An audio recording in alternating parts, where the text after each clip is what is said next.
Magandang araw mga YT friends. Eto, magluluto naman tayo ng gulay. Simple lang to. Una, lagyan natin ng bawang at sibuyas. Igisa-gisa po natin to. Halo-haloin para magpantay ang pagluluto. At pagkatapos naman yan, ilagay natin tong kamatis. Oo, igisa rin natin. Lutuin natin maigi yung kamatis. Mas maganda luto yung kamatis, yung malambot na talaga siya. Ayan na, ready na. At ilagay ko na po ang kalabasa. Halo-halo uli. Halo-haloin natin itong kalabasa para ma-absorb niya yung mga ginasa natin bawang, sibuyas at kamatis.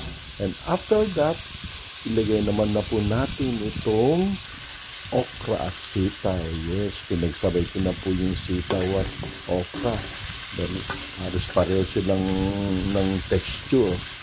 Kaya yan, halo-halo, gisa-gisa na rin po natin ito hanggang sa maluto. Yan, ang gandang tignan, ang ganda ng kulay.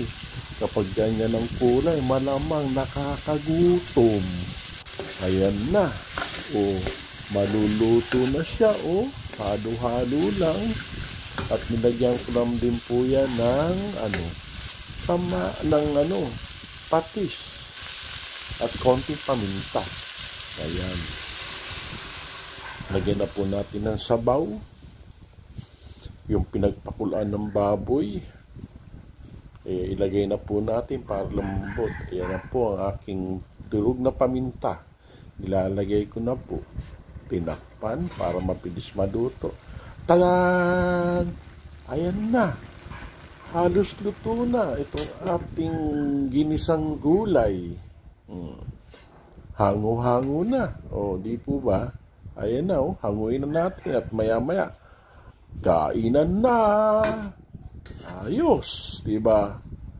Masustansyang gulay. Maganda ito sa ating pangangatuan. Ayos, inahango na. Ayan na, ganda-ganda, sarap-sarap.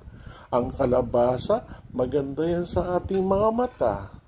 At yung berdeng gulay sa ating mga katawan.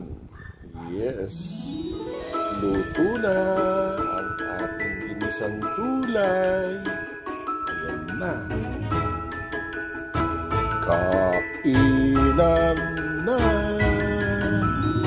Bye. Thanks for watching.